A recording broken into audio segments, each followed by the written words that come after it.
Welcome to the Reddit Chronicles. Today we will be reading from Today I F'd Up. Our first post is by Sarum. Today I F'd up when I incorrectly guessed someone's costume. I own a bar and often work the register. Every year at this time I remember my F up from a couple years ago. At my bar, customers order at a designated spot at the bar where the point of sale is, and the person working the register takes and expedites the drink orders. It's kinda fast foody but also super fast and convenient. I was working the register on Halloween a few years back. I was commenting on everyone's costume as they came up and telling the bartenders drink orders based on customers' costumes. Spider-Man, what can we do for you? We need 6 shots of tequila at table 4 for Jason Mask, etc. Dude comes up holding his hands in front of him at chest level. Fingers are all crooked like. He's not wearing any other kind of costume. Many customers are not wearing costumes, of course. I don't know why, but my brain registers that this is some kind of low-effort costume. He comes up, and I say, "Hey, weird hands guy, what can I get for you?" He looks at me all taken aback, then orders a beer. I relay the order to one of the bartenders. "We need a beer for creepy hands, man." I look back to the customer as he struggles with his wallet, which is on a lanyard tucked in his shirt. Then I know, he's not weird hands guy for Halloween. This is his everyday situation. I just unknowingly made fun of a disabled person. Needless to say, I never commented on a costume ever again. It still keeps me up at night. Our next post is by DJ Haha.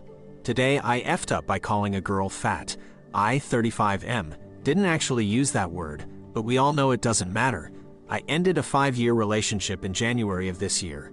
I started using dating apps in May, and by July started seeing someone pretty regularly.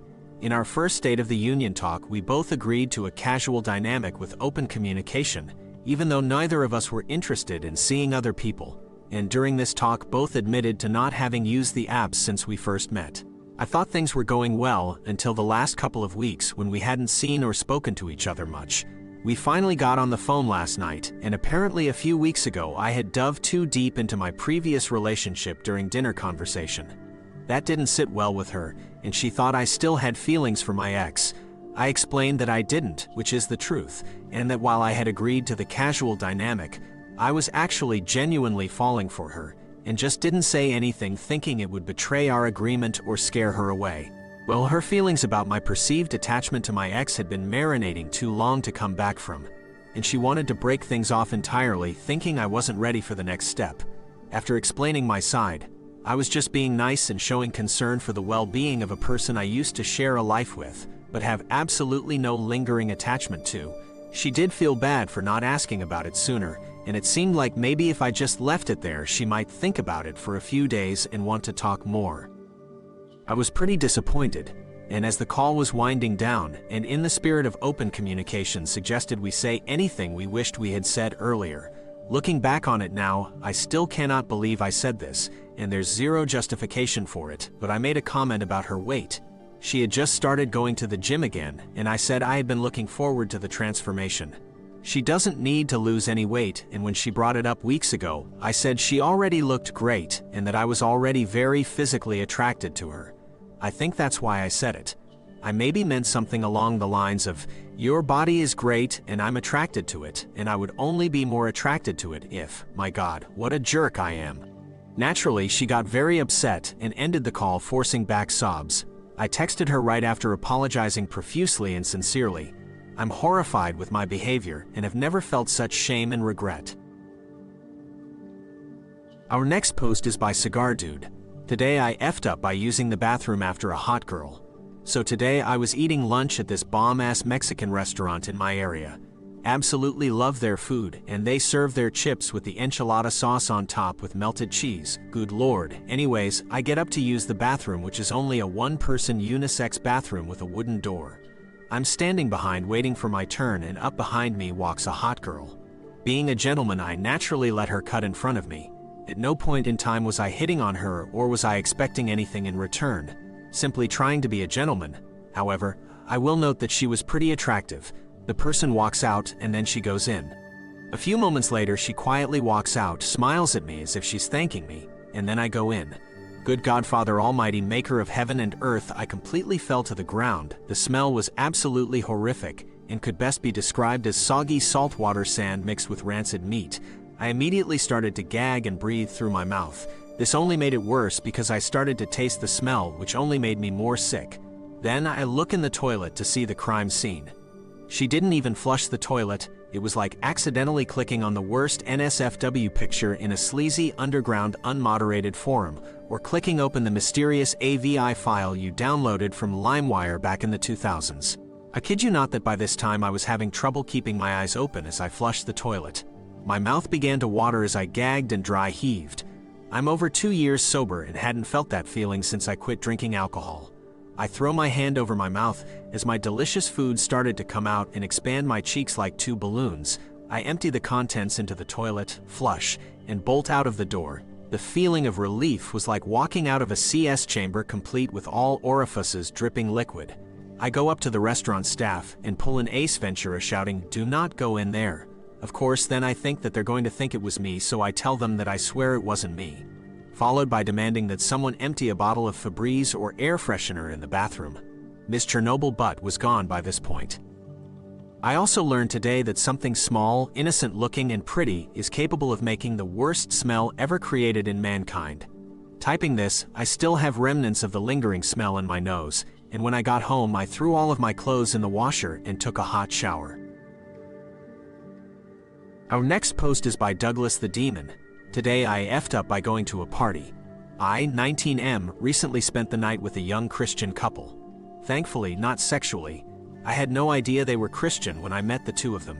Let me explain the meeting. I work at a gay bar. I'm not gay, but as a poor person who needs to pay rent, I'm not picky when it comes to employment. The couple were my customers. They seemed to enjoy talking to me every time I served them something. I didn't mind. The bar was not that busy, and I liked them. Based on our conversations, I was surprised to find out that my assumption was wrong and that the guy was not the gay or bi best friend, and that the woman he was with was actually his wife. Both of them made it clear that they were straight. I said I was straight too, before explaining the reasons why I was working in a place with posters of penises on the walls. The couple ended up giving me a generous tip and made me promise to come to a party they were hosting at their house the following evening. I was at their house the next night.